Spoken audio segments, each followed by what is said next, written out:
Sir एक राजकीय प्रश्न शिवसेना नेते भास्कर जाधव यांची एक ऑडिओ क्लिप व्हायरल झाल्यानंतर तुम्ही देखील बोलत की त्यांच्या मार्गदर्शनाखाली काम करायला आम्हाला देखील आवडत. मी असं म्हटलं होतं की ती ऑडिओ क्लिप व्हायरल झाल्यानंतर त्याच्यामध्ये त्यांनी असं म्हटलेलं आहे की शिवसेनेची काँग्रेस झालेली आहे. मी असं म्हटलं की शिवसेनेची ऑलरेडी 3 वर्षापूर्वीच काँग्रेस झालेली असल्यामुळं माननीय एकनाथ शिंदे साहेबांच्या नेतृत्वाखाली आम्ही उठाव केला आणि खऱ्या अर्थानं वंदनीय बाळासाहेबांच्या विचाराच्या शिवसेनेमध्ये आम्ही सगळे धनुष्यबाण घेऊन काम करतोय. खऱ्या अर्थानं विचारांचा वारसा हा बाळासाहेबांचा आम्ही जपतोय आणि ही जी काही कुचंबणा आज भास्कर जाधव साहेबांची होते तीच 3 वर्षापूर्वी आमची झालेली होती म्हणून आम्ही उठाव केला होता. तर मी असं म्हटलं की माननीय एकनाथ शिंदे साहेबांच्या नेतृत्वाखाली ज्येष्ठ नेते भास्कर जाधव साहेबांचं जर मार्गदर्शन आम्हाला मिळालं तर ते आमच्यासाठी मौलिक आहे. साहेब, शिवसेनेकडून त्यांना उभाटामधून शिवसेना आणण्यासंदर्भात काही प्रस्ताव दिला गेला आहे. प्रस्ताव दिला गेला आहे की नाही मला माहीत नाही, परंतु भास्करराव जाधव हे रत्नागिरी जिल्ह्यातले आहेत. त्यांनी 25-30 वर्ष लोकप्रतिनिधी म्हणून काम केलेलं आहे. त्यांचा अनुभव दांडगा आहे आणि त्या अनुभवाचा फायदा शिंदेसाहेबांच्या नेतृत्वाखाली आम्हाला सगळ्यांना मिळाला तर ते आमच्या सगळ्यांच्या दृष्टीनं फायदेशीर आहे. साहेब, सईद अली खान यांच्यावरती हल्ला आल्यानंतर आपल्याला जातीय रंग देण्याचा प्रयत्न केला जातोय. जितेंद्र आव्हाड असं म्हणाले की कदाचित हा नाही, हल्ली विरोधकांना प्रत्येक गोष्टीचं जात धर्म याच्यावरच राजकारण करायचं आहे. परंतु आपल्याला माहीत असेल की सिंधुदुर्गचे जे पोलीस अधीक्षक होते दीक्षित गेडाम हे त्या भागातले आज DCP आहेत. त्यांच्याशी आत्ताच माझी तासाभरापूर्वी चर्चा झाली. मी देखील एक कॅबिनेट मंत्री म्हणून नक्की वस्तुस्थिती समजून घेतलेली आहे. ती व्यक्ती जी घरात शिरली ती कशासाठी शिरली, काय शिरली, त्याचा शोध पोलीस करतायत. त्याच्यावर प्रत्येक गोष्टीला जातीय स्पर्श करण्याचं काही कारण नाही, कारण आता विधानसभेच्या निवडणुका 5 वर्षानंतर होणार आहेत आणि फार मोठं 237 आमदारांचं मॅन्डेट हे जनतेनं आम्हाला दिलेलं आहे. सर, पालकमंत्री पदाबाबत तुम्ही मागे देखील म्हटलं तर येत्या काही दिवसात जाहीर होऊ शकते. काय नेमकं कुठे घोडं वाढलं? नाही, मग आजही सांगतो नाही, त्या काही दिवसात योग्य वेळी लवकरात लवकर निर्णय होईल. सर, एक मुद्दा असा आहे की नवीन जिल्ह्याची निर्मिती केली जाणार आहे अशी चर्चा सोशल मीडियावरती सुरू आहे.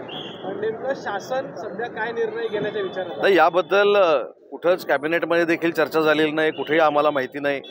परंतु माझं एक मंत्री म्हणून मत असं आहे की जर जिल्ह्याची निर्मिती करायची झाली, मग ते 4 असतील 5 असतील, तुमच्या यादीमध्ये असलेले 21 असतील, तर त्या जिल्ह्याचं इन्फ्रास्ट्रक्चर पहिलं तयार असलं पाहिजे. तिथे जिल्हाधिकारी कार्यालय तयार असलं पाहिजे, तिथली न्यायालयीन व्यवस्था ही तयार असली पाहिजेत आणि ती व्यवस्था तयार करून जर आपण जिल्हे जाहीर केले तर इन्फ्रास्ट्रक्चरची वानवा होत नाही आणि लोकांना देखील फॅसिलिटी अतिशय चांगल्या पद्धतीनं मिळतात.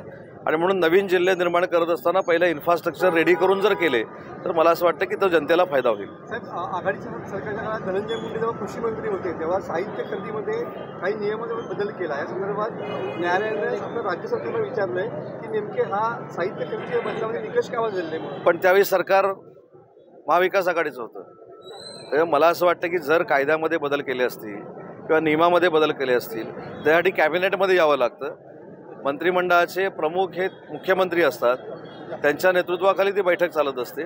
त्याच्यामुळं महाविकास आघाडीमध्ये जे काही घडलेलं आहे त्याच्यावर मी बोलू इच्छित नाही, परंतु जे काही सत्य असेल ते बाहेर येईल. स्थानिक स्वराज्य संस्थेच्या निवडणुकीमध्ये महायुती केली जाईल असं वक्तव्य एकनाथ शिंदे साहेबांनी केलेलं आहे. कसं बघताय? एकनाथ शिंदे साहेब हे शिवसेनेचे मुख्य नेते आहेत.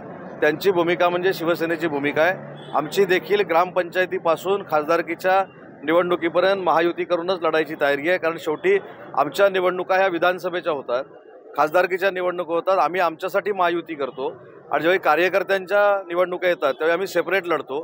त्याच्यामुळं असा संभ्रम आणि गैरसमज कार्यकर्त्यांमध्ये होऊ नये की स्वतःची आमदारकी टिकवण्यासाठी आणि स्वतःच्या खासदारक्या टिकवण्यासाठी महायुती होतात, पण ज्यावेळी स्वतःची निवडणूक येते कार्यकर्त्यांची त्यावेळी हे सेपरेट लढतात. अशा पद्धतीची भावना महायुतीच्या कार्यकर्त्यांमध्ये निर्माण होऊ नये याची दक्षता तिन्ही पक्ष घेणार आहेत. महायुतीतूनच लढणार. आता दक्षता तिन्ही पक्ष घेणार आहेत म्हणजे महायुतीतच लढणार. वाल्मिक कराडांना धनंजय मुंडे वाचवणार असा आरोप अंजली जमानी यांनी केलेला पाहायला मिळतो. मला त्या प्रकरणामध्ये काहीच बोलायचं नाही, कारण ज्युडिशरी इन्क्वायरी सुरू झालेली आहे. ज्युडिशरी इन्क्वायरीमध्ये देखील जे अध्यक्ष आहेत ते देखील एक मातब्बर न्यायाधीश होते. त्याच्यामुळं मला असं वाटतं की ज्युडिशरी इन्क्वायरी चालू असताना, SIT नेमलेली असताना, SITचे प्रमुख स्वतः IG असताना या पोलीस तपासाबाबत मी काहीतरी बोलणं हे योग्य नाही.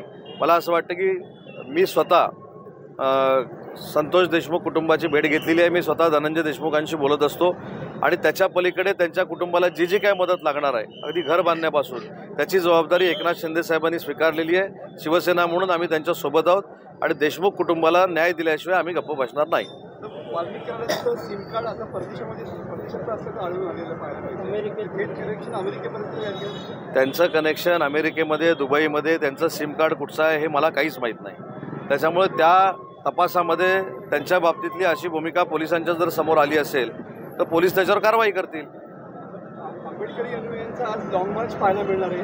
परभणी ते मुंबई असं लॉंग मार्च असणार. याच विषयात परभणीच्या बाबतीमध्ये देखील माननीय शिंदेसाहेबांच्या आदेशानं मी परभणीच्या त्या कुटुंबाला भेटायला जायचं निश्चित केलेलं होतं, परंतु त्यावेळी ते लातूरला गेलेलं होतं. आणि अजूनही जर त्यांच्या मनामध्ये काही पोलिसांबद्दल किंवा शासनाबद्दल शंका असेल तर शिवसेनेच्या वतीनं आणि शिंदेसाहेबांच्या आदेशानं मी त्या कुटुंबाची भेट घेणार आहे. स्थानिक शिवसेनेमध्ये होत आहे अशी चर्चा आहे की काही बडे स्थानिक जे नेते आहेत ते देखील आता तुमच्यासोबत येणार आहेत आणि उपमुख्यमंत्री एकनाथ शिंदे यांच्या उपस्थितीमध्ये पक्षप्रवेश होऊ शकतो. धमाका कधी पाहायला मिळणार आहे? 18 तारखेला स्वतः राज्याचे मुख्यमंत्री हे दावोसला जात आहेत. मी 19 तारखेला दावोसला जातो आहे. मी 24 तारखेला परत येणार आहे. त्याच्यामुळे 24 तारखेपर्यंत आपण वाट बघावी. आपल्याला अपेक्षित असलेला आणि जनतेला अपेक्षित असलेला उभाटाचा फार मोठा पक्षप्रवेश हा पुढच्या 8 दिवसामध्ये होणार आहे. आता शिल्लक आहे ते संगमेश्वर आणि विशेषतः रत्नागिरीमध्ये हे प्रवेश असतील. आता शिल्लक हा शब्द तुम्ही वापरलेला आहे, मी नाही. पण मी परवा देखील 15 दिवसापूर्वी असं सांगितलं होतं की ज्या पद्धतीनं महाराष्ट्राच्या राजकारणाची दिशा बदललेली आहे, आम्हाला गद्दार म्हणणाऱ्यांना आता असं वाटतंय की आम्ही खरे सच्चे होतो. आम्ही ज्या ठिकाणी राहिलो ते काँग्रेसबरोबर गेल्यामुळं खरी परिस्थिती आमची तशी आहे. त्याच्यामुळे हे सगळं रिअलाईज झाल्यामुळे सगळी लोक हे उभाठामधनं आमच्याकडे येत आहेत. आणि रत्नागिरी जिल्ह्याचं भविष्य जर सांगायचं असेल तर शिवसेनेची काँग्रेस झालेली जशी आहे तशी उभाटाची देखील काँग्रेस संघटनात्मक या संपूर्ण जिल्ह्यामध्ये झालेली आपल्याला दिसणार आहे. करेक्शन करून वापरतो. धनंजय मुंडे जेव्हा कृषी मंत्री होते युतीच्या काळामध्ये गेल्या 2.5 वर्षामध्ये, तेव्हा हे धोरण बदललं गेलं आलं सांगण्यात येत आहे. त्या संदर्भात उच्च न्यायालयाने सरकारला मी काय म्हटलं की उच्च न्यायालयाने जे काय निर्देश दिलेले आहेत शासनाला त्याच्या पद्धतीनं तपास होईल आणि त्याच्यातनं जे काय खरं आहे ते बाहेर येईल ना. ठीक आहे.